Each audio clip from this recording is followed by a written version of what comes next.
What's good, bro? Imagine this. You're getting ready to go to college and you're trying to figure out what's the best way that I can fit in here. What can I do so that I can make myself more likable to people, right? That was my experience. And when I was my 18-year-old self, what I thought was, I've heard some people are trying this thing, this vaping thing. I wasn't even very big on smoking weed at that point. I had drank a few times, but I wasn't that much into it.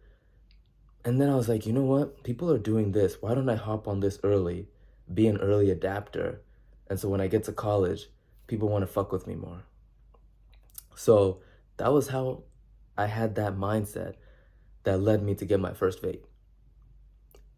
And here's what it was like when I first tried it. So I went to the vape store, didn't even know what I was doing, but I knew I wanted some kind of a vape where I could charge it, keep the vape, and then just buy pods to put it into the device. So I ended up getting this device. It was called a BO, B-O. And as soon as I got it, I brought it back to my friend's house. I had two friends in high school. And so I brought it back to my friend Rohan's house. We're in his basement and we're watching a movie. While we're watching the movie, we're trying to figure out how this fucking vape thing works. So I try it. I try to hit it. It's not working for me. I don't feel anything. And every single time I try, I'm like, this thing's nasty. It's getting all over my tongue. And then my friend Eric tries it. Eric goes, hits it. And then he's like, yo, fuck, dude. I just got the fucking buzz. And I was like, dude, what did you do to get that? That's what I'm trying to get. He said, dude, you just gotta inhale this shit. And I'm like, holy fuck. So I try it. And pretty much nothing. I can inhale it, but I don't know how to get the buzz to go into my lungs. So I just inhale it basically and I let it out. Like it's a cigar or something. So that was the first time I tried it. It wasn't until I got to college that I was actually trying it again. So when I got to college, I tried it again, and then that's when it really hit me. From the time I had done it in July to the time I got to college, I never got a buzz. And then I got to college, I'm in New York, and I tell my friend I have this thing, and he's like, oh, it's awesome, let me try it. He tries it, and then I try it again, and I'm like, oh, fuck. That's what people do this for. But that was my mistake. When it didn't work, I should have just thrown it away and been like, it's not for me, I guess. Instead, I held on to it. So after I had this device, my friend was like, yo, we should get this other one. Other people are buying it. It's called a Jewel. So I'm like, all right, fuck it. I already have one of them. I might as well try a different one. So we go get one, and me and my roommate from college, his name was Noah, here we are sharing the Jewel. I would take a hit, I'd take 1, 2, 3 hits, and then pass it on to him. He would take his 1, 2, 3 hits, and then give it back to me. I was the one who owned it. And then eventually, he got so hooked, he bought his own device. Because now we can't be sharing the device. Like, I'm going to be going to class. He needs to take his hit. So it became this whole phenomenon of here we are, just juuling, hitting it all day. And so that lasted for literally about 3 years before I first decided, you know what? I want to quit this shit. 3 years of dependency. You wake up and you have to have a hit. If you run out of pods, you have to make it to the store before the store closes. Otherwise, you're like, fuck, what am I going to do? So here I am, and it's been like 3 years, and I tried my first attempt to quit. So my first try, I used to work at a school, and what I would do is, since I'm working at a school day hours, I would leave the vape at my house. I remember it so clearly. I take my hit before I go to school, leave my vape at the house, and then I'm there for about 8 hours, and then I come back home, and then I can take a hit. And I thought, progress. And in a sense, it was progress. But that's the thing about nicotine is the withdrawals are so fast that you're withdrawing literally in your sleep if you're smoking nicotine. But you just don't realize it because the withdrawals are so slight.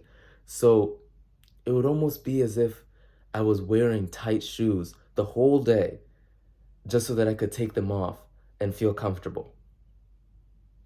It's like, that doesn't make any sense. So here I am, wearing tight shoes all day long, and then I come back home, take it off, and I feel, now I feel good. So that obviously, it didn't work that well. It didn't last that long. And then after the school year ended, I was just back to how I was normally vaping whenever I could. And then my second attempt to quit. Here's what happened. My cousin recommended a book to me. So my cousin recommended a book. Well, he indirectly recommended it. He read this book by this guy named Alan Carr. It's called The Easy Way to Control Alcohol. So I looked up the book, and then I found that there was an easy way to stop smoking. And so I'm like, no fucking way, that shit's gonna work for me. So I started reading it. I read the whole book. This was March of this year, 2023. And so I'm reading the book, and then I'm like, fuck, dude. I'm addicted to this thing that it has power over me, but it also has no power over me because I can choose any moment I want to stop. So I read the whole book, and then I get to the end. At the end, he's like, okay, take your last dose. What does it feel like? What do you notice in your tongue, in your throat? What's happening to your heart rate? And I'm like, my heart rate's going faster. All these things I'm noticing. And then finally, I'm like, you know what? Fuck this. I'm done. I throw it out, and I thought, shit, I'm free. Guess what happens? One day passes, and I'm good. I feel great. No withdrawal. 2 days. Great. 3, 4, 5, 6. 6 days, and I'm still like, nothing's happened yet. And then I get a friend that invites me to come to his house. And this is my first time going to his house. He's like, yo, let's smoke together. Let's do this. And I'm like, all right. He invited me from the gym. And so I go to his house, and when I get there, it's chill. But here's the thing. I broke one of the rules in the book. They said, don't use a nicotine product ever again. At his house, he's smoking, and he's smoking with tobacco, a blunt, like most people do.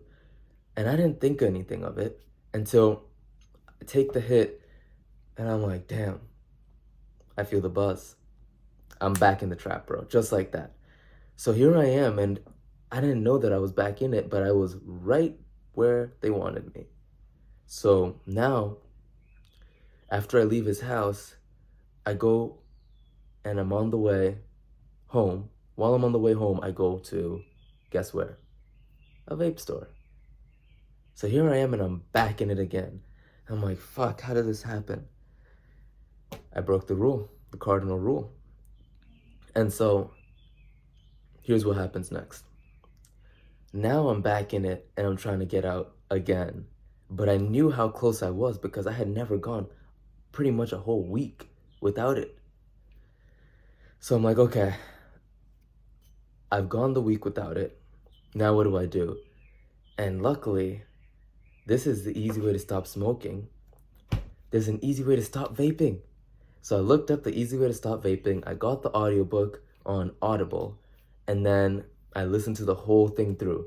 And after I listened to it, I'm like, fuck this, I'm done. So I throw it away. And then 1 week passes, 2 weeks pass, and I'm free. And then what happens? I go to France.